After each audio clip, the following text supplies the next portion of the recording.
merci de rester fidèle au programme de Seneb TV, seneb.com et bienvenue dans cet entretien où on va aborder le thème du loyer avec le secrétaire exécutif de la Commission nationale de la régulation du loyer au Sénégal, M. Idrissa Baldé. Bonjour. Bonjour M. Camara, bonjour aux téléspectateurs de Seneweb que j'ai souvent le plaisir de lire chaque matin et chaque heure. Donc, merci aussi de nous donner l'occasion de communiquer sur notre mission qui consiste à réguler le loyer dans notre cher Sénégal. Okay. On va parler à présent de l'état des lieux parce que vous avez été chargé d'une mission. Oui. Qu'en est-il exactement l'état de cette des lieux, mission, en fait, nous sommes pressés de le faire parce que ça va donner déjà l'idée à des Sénégalais que nous sommes en train de travailler.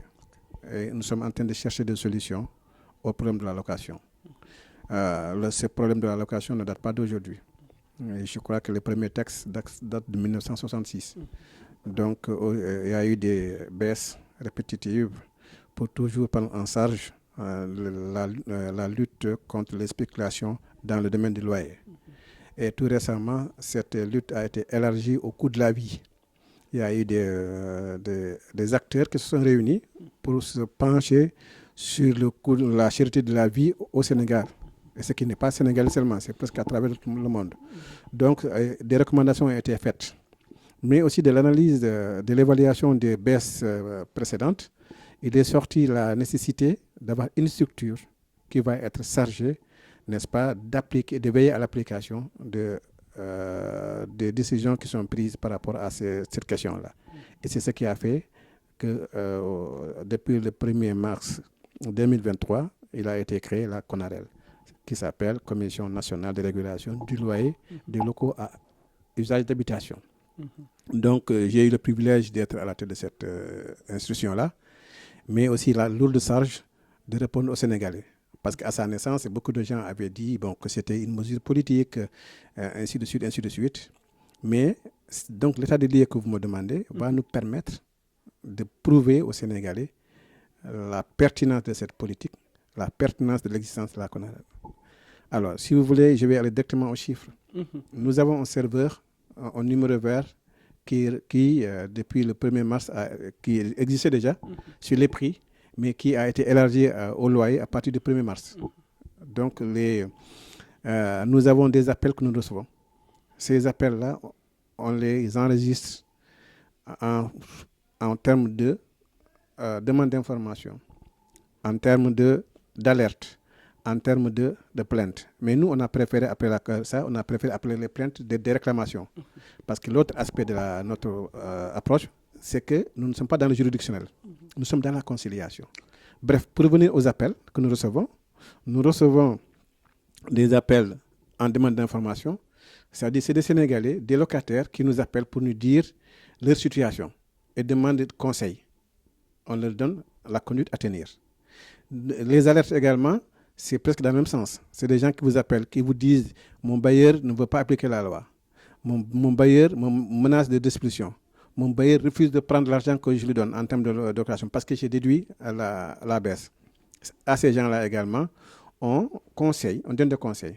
Donc, ce qui fait que ces deux cas de figure sont traités par des opérateurs, n'est-ce pas, du numéro vert. Ce point est important parce que vous parlez que vous n'avez pas pour vocation donc d'adopter une démarche juridictionnelle. Oui. Qu'est-ce qu'il faut comprendre par là? C'est la conciliation. Ceux qui appellent aimeraient bien que vous résolvez leur problème. Ceux qui nous contactent, une fois qu'ils ont été informés, si c'est une demande d'information, si c'est une alerte, ils sont informés de leurs droits.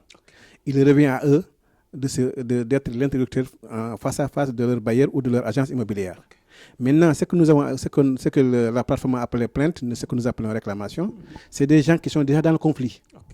Des gens qui, ouvertement, leur bailleur ou l'agence immobilière, n'est-ce pas, refusent d'appliquer, refusent et menacent de les expulser, ou bien refusent de prendre leur argent.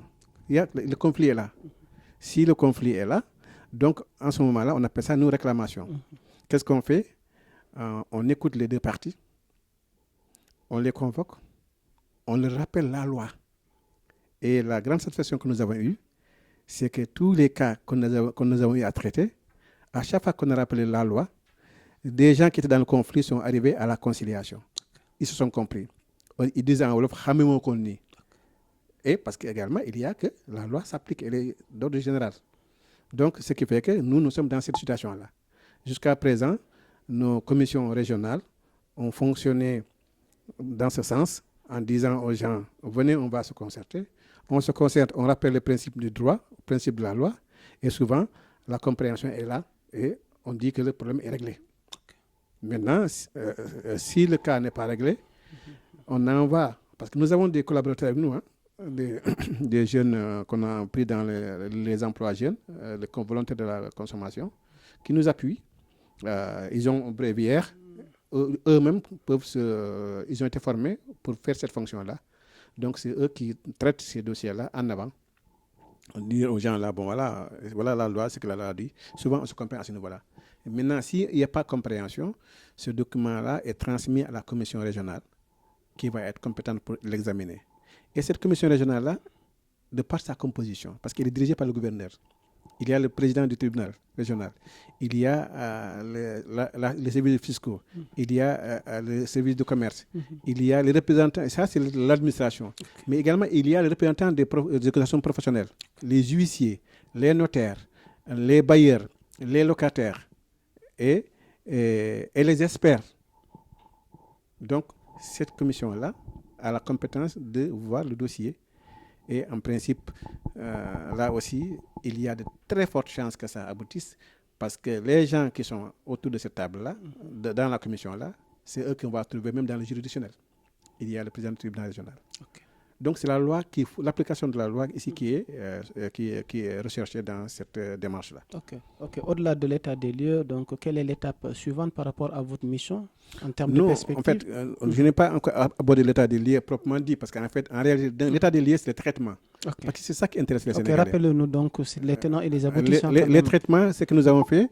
Aujourd'hui, à la date, par exemple, je prends, à la date du 11 septembre, il y a eu 8193 appels sur le loyer. 8193. Si on décompte ces loyers-là, il y a 5350 qui sont pour demander des renseignements. Il y a 101 alertes, des gens qui me disent, comme je l'ai expliqué tantôt, et il y a 2700 réclamations, 2740 réclamations. Donc, si on compare cette situation-là à celle que nous avons dressée à la date du 22 juillet, parce que toutes les données qui sont dans la base ont fait l'objet d'un traitement par nos services. Et on a trouvé que dans cette base-là, il y avait 2571 plaintes que nous avons classées également en termes de réglés, non réglés et injoignables. Et ce qui était injoignable, c'est des gens qui ont saisi, n'est-ce pas, notre service, mais le numéro est mal pris ou bien le numéro n'existe plus. Donc, mais si on fait le total pour faire une situation dans le plus rapide, il y a un dossier plus exhaustif. Mais on vous dit par exemple la situation du 11 au 11, toujours septembre, nombre de réclamations, nous avons 2742 réclamations.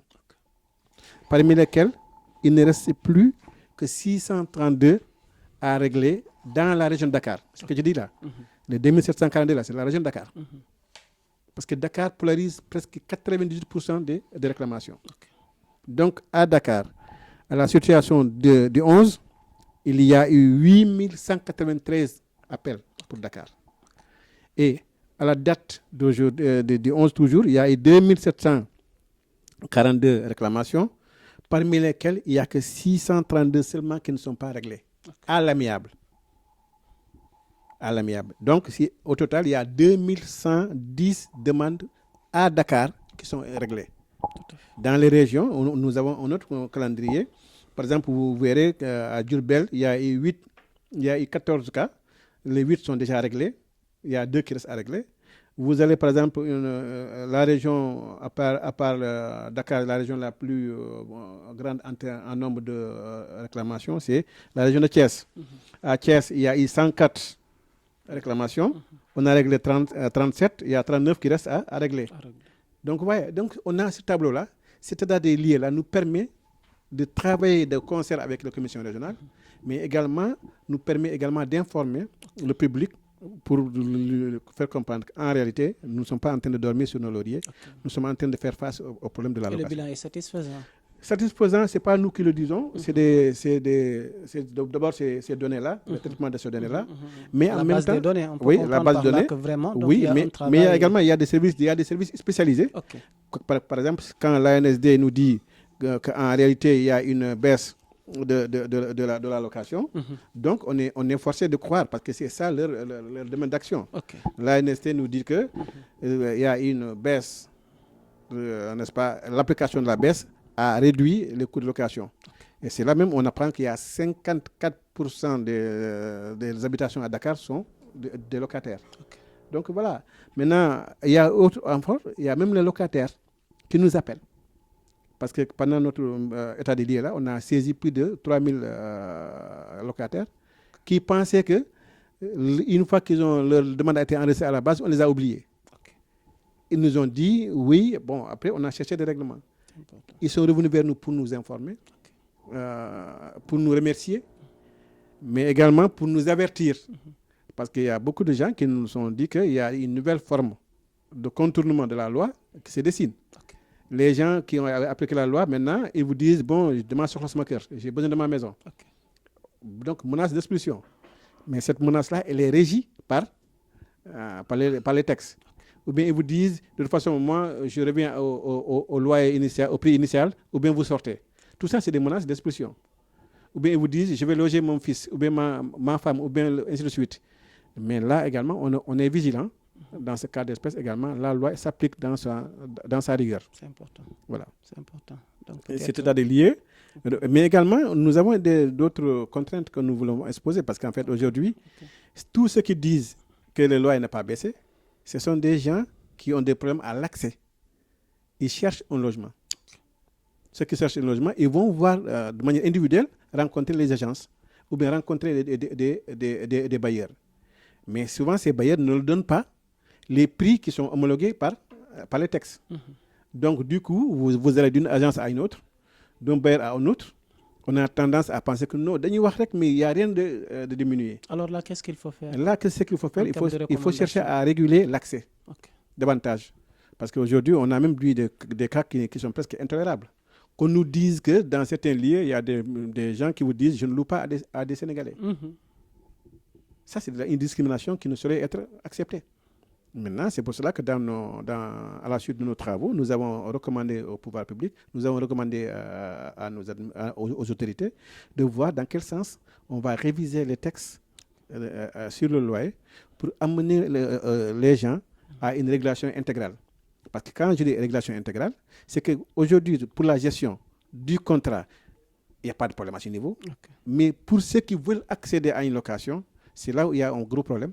Et ça, c'est des textes qui vont nous permettre également de saisir.